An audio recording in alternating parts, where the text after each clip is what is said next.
नमस्कार.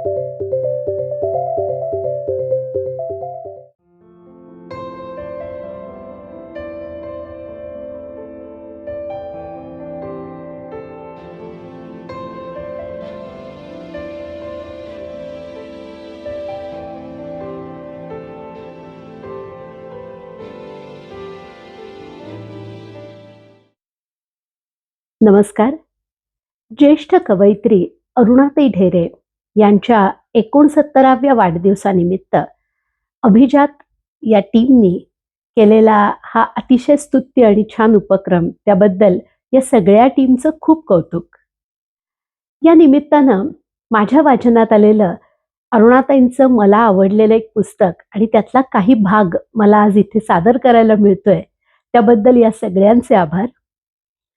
कीर्तन, नारदीय कीर्तन या सादरीकरणातल्या प्रकाराविषयी, कलेविषयी मनामध्ये खूप आस्था होती आणि त्यामुळे नेहमी असं वाटायचं की या कला प्रकाराविषयीचं दस्तऐवजीकरण फार कमी प्रमाणात आपल्याकडे केलं जातंय.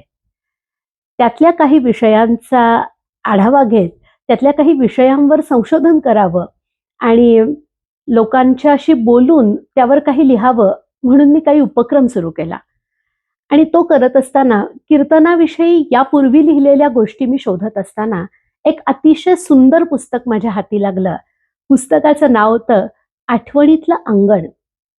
खरं सांगायचं तर या पुस्तकाच्या मुखपृष्ठानंच मला आकर्षित केलं. शेणानं सारवलेली जमीन आणि त्या जमिनीवर पडलेली प्राजक्ताची फुलं असं चित्र त्याचं मुखपृष्ठ आहे. तिथेच मी मुळात आकर्षित झाले. पुस्तक हातात घेतलं ते अरुणाताईंचं होतं. त्यावेळी मनात हा विचारही येऊन गेला की त्यांना कवयित्री, ललित गद्य लिहिणाऱ्या म्हणून मी ओळखत होते, पण संशोधनात्मक लिखाण हे त्यांच्या वडिलांचं वाचलं होतं. आणि हे पुस्तक पाहिल्यावर त्यात विशेषतः कीर्तनावर लिहिलेले 4-5 लेख आहेत. अतिशय सुंदर असे ते लेख आहेत आणि त्यामध्ये ज्या पद्धतीनं अत्यंत बारकाईनं वेगवेगळी हस्तलिखित अभ्यासून, वेगवेगळे दुर्मिळ ग्रंथ पाहून आणि अशी अनेक पद्धतीनं माहिती त्या लेखांमध्ये मला सापडली. त्यातला एक अतिशय वेगळ्या विषयावरचा लेख आज वाचायचा माझा विचार आहे. या पुस्तकाच्या मलपृष्ठावर काही वाक्य लिहिली आहेत. ती इतकी बोलकी आहेत की या पुस्तकाकडे आकर्षित होण्याचं ते आणखीन एक कारण ठरलं. त्या मलपृष्ठावर अरुणाताई म्हणतायत, लोकसंस्कृतीचा अभ्यास म्हणजे केवळ लोकगीतांचं, लोककथांचं, लोकश्रद्धांचं किंवा लोककला प्रकारांचं संकलन आणि संपादन नाही आणि वर्गीकरण आणि विश्लेषणही नाही. त्या साधनांच्या सहाय्यानं संस्कृतीची कोडी उलगडणं अधिक महत्वाचं आहे. कधी साहित्य, कधी मानसशास्त्र, कधी दैवतशास्त्र, तर कधी समाज मानसशास्त्र आणि यांच्या मदतीनं ही कोडी उलगडता येतात. लोकविद्येचा नवा अन्वयार्थ लावता येतो. ललित अंगानं केलेला हा तसाच एक प्रयत्न. पद्मगंधा प्रकाशनानं प्रकाशित केलेल्या या पुस्तकामध्ये पुराण आणि कीर्तन एक अनुबंध नावाचा एक अतिशय सुंदर लेख आहे आणि यामध्ये पुराण कथनाविषयी अतिशय सविस्तर माहिती आणि वर्णन आहे. श्री भागवत भूषण गोपालाचार्य कराडकर यांच्या एका दुर्मिळ पुस्तकाचा अभ्यास करून हा लेख लिहिलाय. याचबरोबर विनायकबुवा भागवतांच्या लेखाचा, त्यांच्या पुस्तकाचा यामध्ये उल्लेख आहे आणि मुळामध्ये वैयासिक आणि नारदीय अशा 2 पद्धतीच्या सादरीकरणाचा यात उल्लेख आहे.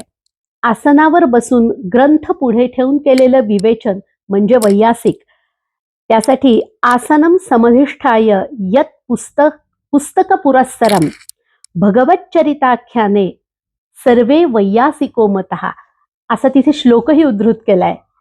आणि कीर्तनाविषयी, विशेषतः नारदीय कीर्तनाविषयी बोलताना वीणादिवाद्य संगीत साहित्य समलंकृतम संकीर्तनम समुत्थाय नारदीय सकीर्तितः असं म्हणून वीणेच्या साथीनं केलेल्या जाणाऱ्या पुराणाविषयी सुद्धा खूप सविस्तर माहिती आहे. अशा पद्धतीचं पुराणाचं सादरीकरण कोण कोण करतं याचा खूप सखोल अशा पद्धतीनं अभ्यास करून लिहिलाय. यानंतरचा दुसरा उल्लेख आहे दासबोधातला कीर्तन विचार या विषयावर. त्यानंतर कीर्तन आणि कर्नाटकामध्ये सादर केला जाणारा कथा कालक्षेपम या दोनही सादरीकरणाच्या प्रकारांमधलं साधर्म्य आणि त्याचं सविस्तर वर्णन असणारा लेख आहे. नारदीय कीर्तन परंपरेचे संजीवक या नावानं काही लेख आहेत. आणि आज मी जो सादर करणार आहे तो लेख म्हणजे रेव्हरंड टिळकांविषयीचा आणि मराठी कीर्तन परंपरेविषयीचा लेख. हा लेख मला वेगवेगळ्या अंगाने अतिशय आवडला. त्यातलं एक कारण म्हणजे रेव्हरंड टिळक किंवा नावा टिळक हे आपल्याला कवी म्हणून माहिती असतात किंवा ख्रिस्तपुराण ज्यांनी लिहिलं त्याचे ख्रिस्तपुराणाचे लेखक किंवा ज्यांनी सुरुवात केली ख्रिस्तपुराणाला ते म्हणून माहिती असतात. पण कीर्तन, त्यातही कीर्तनाचं सादरीकरण यावर त्यांचं असणारं प्रभुत्व आणि त्याचं कारण त्याचा ख्रिस्ती धर्माच्या प्रसारासाठी त्यांनी केलेला वापर याविषयीची खूप वेगळी माहिती मला या लेखात मिळाली. नारायण वामन टिळक यांचं धर्मांतर ही त्यांच्या पिंड धर्माच्या दृष्टीनं मोठी कुतूहलजनक आणि लक्षणीय घटना आहे.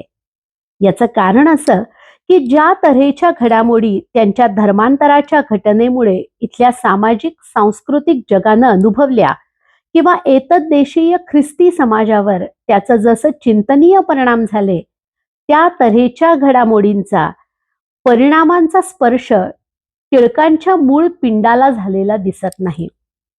ही गोष्ट कशी घडली असावी याचा अंदाज जसा टिळक निर्मित साहित्यावरून करता येतो तसाच तो लक्ष्मीबाई टिळक यांच्या स्मृतिचित्रांवरून म कृ उजगरे यांच्या नारायण वामन टिळक या निबंधावरून आणि जरा वेगळा अँगल या अशोक देवदत्त टिळकांच्या पुस्तकावरूनही करता येतो.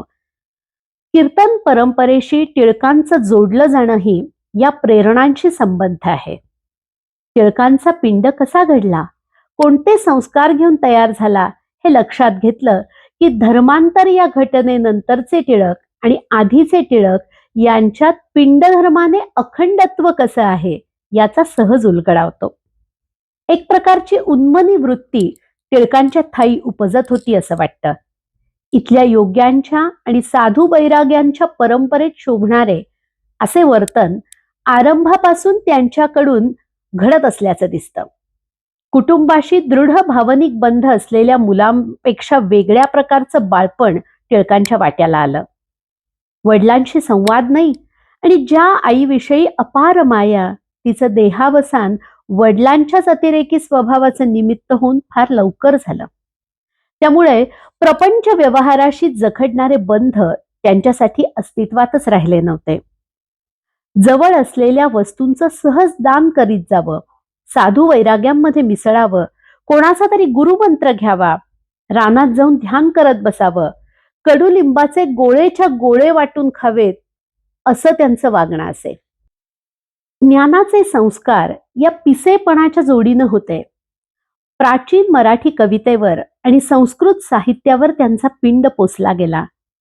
अगदी कुमार वयातच वेदशास्त्र संपन्न गणेश शास्त्रींकडे नाशिक येथे त्यांनी संस्कृतचा अभ्यास सुरू केला. इंग्रजीचंही अध्ययन सुरू झालं आणि पाठशाळेमध्ये संथा मिळू लागली. कीर्तनकार होण्यासाठी ज्या प्रकारचं व्यक्तिमत्व आणि कौशल्य आवश्यक असतं तशा व्यक्तिमत्वाचा आणि गुणकौशल्यांचा लाभ टिळकांना झाला होताच. त्यांच्याजवळ उत्तम वक्तृत्व होतं. धीटपणा, स्वतःचे विचार लोकांपुढे मांडण्याची इच्छा आणि कळकळ यांची जोड वक्तृत्वाला असल्यामुळे टिळक उत्तम प्रकारे निवेदन आणि भाषणही करीत. त्यांच्या व्याख्यानांना श्रोत्यांची पसंती त्यांच्या अखेरीपर्यंत होती. अभिनय गुणाबरोबरच पदरचना आणि पदगायन हेही गुण त्यांच्यात होते. पारंपरिक पदरचनेतली उत्स्फूर्तता, जिव्हाळा आणि रचना प्रकारांचा परिचय आणि त्यांच्या वापराची सफाई हे सर्व सामर्थ्य आरंभापासूनच टिळकांकडे होते. या विस्तृत लेखामध्ये त्यांच्या कवित्व शक्तीचाही उल्लेख केलाय. त्यामधला काही भाग आपण आता इथे वाचूया. टिळकांच्या अस्थिर भटक्या आयुष्यात ज्या 2-4 गोष्टी त्यांना कधीच सोडून गेल्या नाहीत त्यापैकी एक म्हणजे त्यांचं कवित्व आणि दुसरं म्हणजे त्यांचं व्यक्तित्व. शिवाय स्वतःला जे पटेल ते दुसऱ्याला सतत सांगत राहायची सवय ही त्यांना कायमची होती. ते जणू जातिवंत शिक्षक होते. विषय विवरण करून सोपा करून सांगण्याची हातोटी त्यांच्याकडे होती. या विचार कौशल्यामागे त्यांचा दांडगा व्यासंगही होता. अगदी पहिल्यापासून बुद्धीत कुशाग्र असल्यानं अनेकविध ग्रंथांचं झपाट्यानं अध्ययन त्यांनी केलं. धर्म जिज्ञासेची जोड या व्यासंगाला मिळाल्यामुळे धर्म आणि संस्कृती याविषयीचं ज्ञान संपादनही त्यांनी केलं होतं. अशा प्रकारे कीर्तनाला आवश्यक अशा गुणांचा समुच्चय टिळकांच्या ठायी झालेला दिसून येतो. पुराण कीर्तनासारख्या देशी धर्म प्रसार माध्यमाचं महत्व ओळखून त्यांचा अंगीकार करणारे टिळक हे पहिले ख्रिस्ती धर्मोपदेशक नव्हते. मात्र त्यांच्या ठायी असलेली विद्वत्ता, वक्तृत्व आणि कवित्व याचा संगम आणि त्यांचं संत विचारांशी असलेलं भावनिक नातं याच्यामुळे टिळकांच्या कीर्तनाला लक्षणीय तेज आणि जिव्हाळा प्राप्त झाला. त्याचा मोठा परिणाम हिंदी ख्रिस्ती समाजावर झाल्याशिवाय राहिला नाही. टिळकांच्या हयातीतच भजन कीर्तनाचं माध्यम ख्रिस्ती धर्म बांधवांमध्ये लोकप्रिय करण्याचं काम त्यांनी आरंभलं होतं. धर्मांतरापूर्वीही कीर्तन करणं आणि दुसऱ्यांना कीर्तनाख्यानं लिहून देणं, पदांसह कीर्तन बसवून देणं या गोष्टी टिळक करीतच होते. धर्मांतरानंतर टिळक काही काळानं पैशाअभावी भगव्या कफन्या वापरू लागले. ही वस्तुस्थिती असली तरीही त्यांचं मन धर्मतत्वाच्या तेजानं उजळून गेल्याचं जाणवतं. स्पृश्यास्पृश्य भेद त्यांनी धर्मांतरापूर्वीही कधी मानला नव्हता आणि नंतर तर सर्व थरातील माणसं जमून समुदायानं भजन करणं त्यांना आवडायला लागलं होतं. ख्रिस्ती समाजात कीर्तनाची परंपरा चिंतामण रेवजी गायकवाड किंवा सत्यवान नामदेव सूर्यवंशी, रेव्हरंड P.L. गायकवाड यांच्यासारख्या सेवाभावी कीर्तनकारांमार्फत अगदी अलीकडच्या काळापर्यंत चालू राहिलेली आपल्याला दिसते. एक प्रकारच्या आंतरिक ओढीनं टिळक कीर्तनाकडे वळले असावेत. एखाद्या संताच्या स्वाभाविक उमाळ्यानं सोपी आणि कळकळीने भरलेली गेय रचना त्यांनी केली. उत्स्फूर्तता आणि अखंडता हे त्यांच्या निर्मितीचे विशेष म्हटले पाहिजेत. टिळक स्वतः रचून भजने गात असत. अभंग रचनेची संत प्रणित सारणी त्यांनी सहज आत्मसात केली होती. या अभंगांमधून आत्माविष्काराच्या जोडीनं सामाजिक दंभावरही त्यांनी प्रहार केला. भजनाच्या वेळी टिळक उत्स्फूर्तपणे जी नवनवीन पदे म्हणत त्याचं जर लेखन केलं गेलं असतं तर त्यांचा भजन संग्रह दीढी दुपटीने मोठा झाला असता, असं गणपतराव साळवींसारखे लोक सांगतात. ख्रिस्तायन किंवा ख्रिस्त पुराण या ग्रंथाचे ते लेखक म्हणून आपल्याला माहिती असतात, पण ज्ञानोदयचे संपादक म्हणून ते काम पाहत होते आणि ते करत असताना त्यांच्या अगदी पहिल्या अंकापासून त्यांनी कीर्तन कलाप नावाचं एक सदर सुरू केलं होतं. या सदराबाबतची भूमिका स्पष्ट करताना त्यांनी असं म्हटलं होतं की पुराण किंवा प्रवचन, भजन, कीर्तन हे हिंदुस्थानातले धर्मसंजीवनाचे आणि धर्म प्रचाराचे परंपरागत आणि लोकमान्य मार्ग आहेत. या मार्गानेच ख्रिस्ती धर्म इथल्या समाजात रुजू शकेल याची कल्पना टिळकांना होती. देशभरात झालेला भक्तिपंथाचा उदय आणि संतांनी भजन कीर्तन पुराणाचा धर्मोपदेशासाठी केलेला प्रभावी वापर याचे एतद्देशीय धर्मकारणातले महत्व टिळक जाणून होते. समकालीन परिस्थितीत कर्मकांडाबाहेरचा हिंदू धर्म याच साधनांवर अवलंबून असल्याचं त्यांना दिसत होतं. कर्कश तर्कांना आणि नीरस सूत्रांना अमृततुल्य करून सोडणाऱ्या कवींनी आणि हे अमृत नेटनेटक्या रीतीनं लोकांना वाढणाऱ्या प्रवचनकारांनी, पौराणिकांनी, भजनी बुवांनी, कीर्तनकारांनी हिंदू लोकांची स्वधर्म श्रद्धा जिवंत ठेवली आहे, असं ते म्हणत असत. टिळकांनी आपल्या भजन संग्रहाच्या प्रारंभी असं म्हटलंय की हिंदुस्थानातील लोकांस धार्मिक मार्गाकडे नेण्यास सोपा असा जर कोणता मार्ग असेल तर तो भजन कीर्तन आणि पुराण निरूपण हाच आहे. ख्रिस्त चरणी आयुष्य वाहिले आणि ख्रिस्ती धर्म हाच जीवन धर्म मानला तरी हिंदी ख्रिस्ती बांधवांची उपासना पद्धती पाश्चात्य असण्याचे कारण नाही. किंबहुना देशी उपासनेचा मार्ग चोखाळला तर धर्म प्रसार अधिक प्रभावीपणे होऊ शकेल ही टिळकांची धारणा होती आणि यासाठी त्यांचे प्रयत्न उत्स्फूर्तपणे चालू असत. उदाहरणार्थ, राहुरीला ख्रिस्ती मित्रांसमवेत फिरायला गेले असताना टिळकांना एक दिंडी भेटली.